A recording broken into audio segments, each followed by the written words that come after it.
आपका नाम, आपके संगठन का क्या नाम है और कौन सी स्टेट से? शिव कुमार कक्का जी, मध्य प्रदेश। राष्ट्रीय किसान मजदूर महासंघ का मैं राष्ट्रीय अध्यक्ष हूँ। राष्ट्रीय किसान महासंघ जो 180 संगठनों का समूह है, उसका मैं कोर कमेटी का मेंबर हूँ। और यहाँ जो 6 सदस्यीय कमेटी है संयुक्त किसान मोर्चा की, उसका भी मैं मेंबर हूँ। मध्य प्रदेश से रहने वाला हूँ। तो आप इस आंदोलन में शामिल हैं? इस आंदोलन का हम शुरू से एक अंग रहे हैं। और मैं आपको थोड़ा सा बता दूँ अब आगे कि 5 जून को दिल्ली के एक बड़े अखबार के पत्रकार ने हमको फ़ोन पर बताया कि एक नोटिफिकेशन आया है एक्ट को, हम आपको भेज रहे हैं। हमारे पास ये आया ऑर्डिनेंस 5 तारीख की शाम को, हमने इसको पढ़ा। हमारी 15 लोगों की टीम और 15 और हमारे साथी जो कानून के जानकार थे, ऐसी 30 लोग की टीम ने इसमें 20 दिन तक चिंतन किया।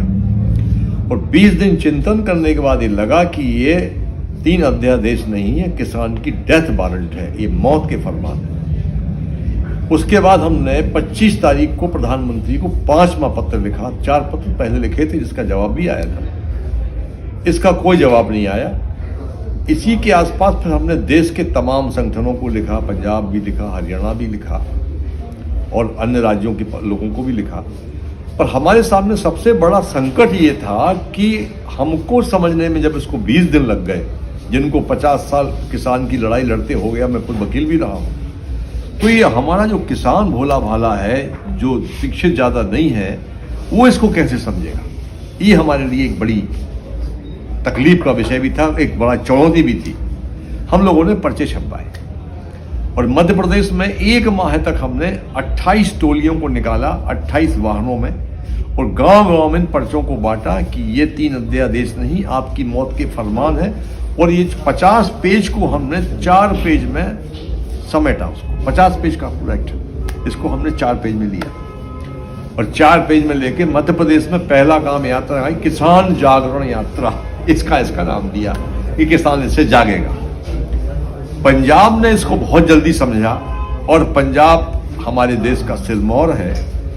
सिखों पर हमको गर्व है, इस देश की स्वाभिमानी कौम हमारे लिए है।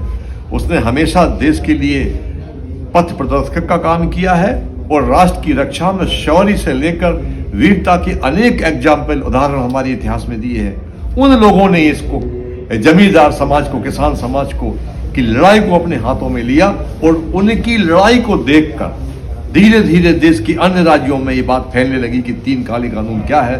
2 माह से पंजाब के किसान रेल की पटरियों पर खाना खा रहे हैं। थोड़ा बहुत मीडिया दिखाता था, मीडिया ने हमेशा इस आंदोलन को दबा के रखा, पर सोशल मीडिया के माध्यम से ये धीरे धीरे पंजाब से आने लगा, कुछ हवा हरियाणा से आने लगी। इसके बाद हमको लग गया कि उस समय, चूंकि मेरे को लंबा समय हो गया है, कि मेरे मन में एक बात होती थी कि हम किसान 80% हैं इस देश में, हमारी कोई बात क्यों नहीं मानी जाती। पर जब एकता किसानों की दिखने लगी तो मैंने कहा अब ये मौका हमारे जीवन में आया है, पहली बार आया है कि सारा देश का किसान एक झंडे के नीचे, एक डंडे के नीचे इन 3 अध्यादेश को लेकर लड़ने के लिए पूरी ताकत एक मुस्त है। आज ट्रेन नहीं है, दूरियां बहुत हैं, कोरोना की महामारी है, इसके बावजूद भी जब यहाँ से कोई आदेश जारी होता है, उस आदेश का पूरे देश में अक्षर से पालन होता है। इससे सरकार परेशान है। तो शिव कुमार कक्का जी, आप ये बताएंगे कि ये 3 अध्यादेश जो हैं ये क्या है, शॉर्ट में बताएंगे आप? हाँ, मैं संक्षेप में बताने की कोशिश करता हूँ। देखिए, पहला अध्यादेश का जो प्रधानमंत्री ने नाम दिया है, नाम तो उसका अंग्रेजी में दूसरा है, एक राष्ट्र एक कृषि बाजार। इसमें प्राइवेट मंडियां होंगी, व्यापारी प्राइवेट मंडियों में तौल कांटा व्यापारी का होगा, जहां तौल कांटे में बेईमानी होती सब लोग जानते हैं, तलावटी उसके होंगे, पेमेंट की कंडीशन उसकी होगी, पेमेंट 3 दिन बाद मिलेगा और व्यापारी का लाइसेंस आवश्यक नहीं होगा। ये इसमें सबसे बड़ा नेगेटिव लैकुना है। और आखिरी में 19 नंबर पर सेक्शन 19 में लिखा है कि आप सिविल कोर्ट नहीं जा सकते। हालांकि मोदी जी के जो भी कानून बनते हैं उसमें सब में लिखा होता है कि आप सिविल कोर्ट नहीं जा सकते। 2014 में वो लैंड बिल लेकर आए थे, तो 2014 में जब वो लैंड बिल लेकर आए तो उसमें भी लिखा हुआ है कि आप सिविल कोर्ट नहीं जा सकते।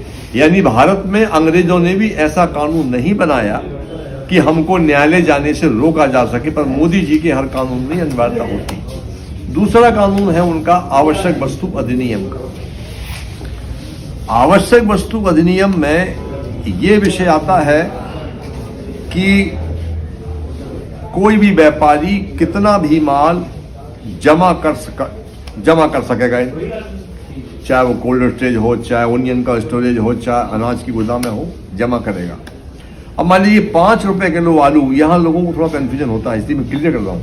5 रुपए किलो आलू खरीदा किसी व्यापारी ने, 50 हो गया, आगे और बढ़ने वाला है, तो व्यापारी पर लिमिट नहीं लगेगी। वो चाहे जितना भी बेलिमिट रख सकता है, चाहे जब तक रख सकता है, पर किसान अगर रखेगा तो किसान को लिमिट है।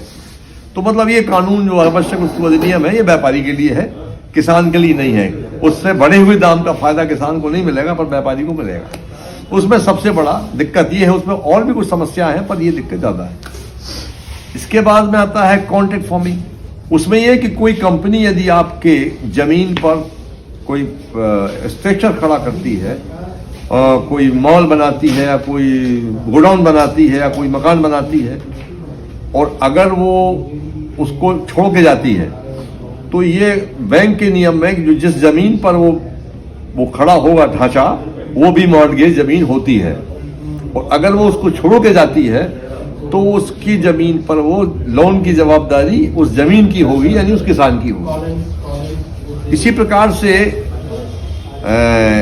कॉन्ट्रैक्ट फार्मिंग के जो रिजल्ट आ रहे हैं अभी, उसमें हम जो तय होता है कि भाई आपका माल हम इस भाव लेंगे।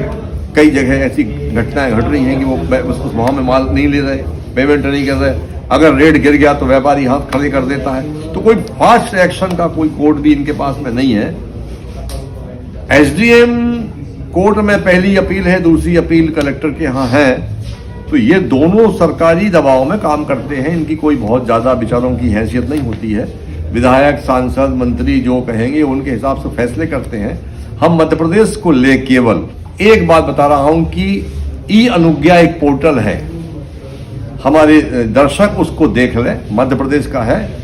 6 महीना इस एक्ट को लागू हुए हैं, उस 6 महीने का उसके दुष्परिणाम उस ई अनुज्ञा पोर्टल पर गवर्नमेंट ने बताए हैं कि ये है। जो गवर्नमेंट वकालत कर रही है कि कानून बहुत अच्छे हैं, उसी ने बताया है कि अभी हमको 6 महीने में 600 करोड़ की रेवेन्यू मिलती थी, केवल 240 करोड़ की मिली है। और मध्य प्रदेश में जब से ये कानून लागू हुआ है, एक भी फसल समर्थन मूल्य पर नहीं बिकी है। सभी फसलें समर्थन मूल्य से 50% पर बिकी है। बाजरा 600 से 1000, मक्का 600 से 1000 बिका है। 1850 मक्का का समर्थन मूल्य है। बाजरा कृषि मंत्री जी के क्षेत्र में सबसे ज्यादा बाजरा होता है, और कृषि मंत्री के क्षेत्र में मैंने ट्रालियों में किसानों को रोते देखा है कि 2100 का बाजरा 1000 में बिका है। उसी प्रकार मूंग 7500 है, 3500 बिकी है। धान 1100-1200 बिकी, पैडी सोयाबीन बिका ही नहीं है। तो स्थिति यह है कि सारी जीन्स 50% से नीचे बिकी है। इस कानून का दुष्प्रभाव अगर देखना है तो हमने एक मंडी का रिसर्च किया है और सरकार से करवाया है। उस रिसर्च में ई अनुज्ञा पोर्टल अवश्य देखें। आखिरी में मेरी आपसे विनती है कि किसान एकता मंच का जो ये न्यूज चैनल है, इसको आप देखें। इसमें हमारे जो संयुक्त किसान मोर्चा का जो आंदोलन चल रहा है, उससे जुड़ी तमाम खबरें आपको निरंतर ताजी मिलती रहेंगी। बहुत बहुत धन्यवाद।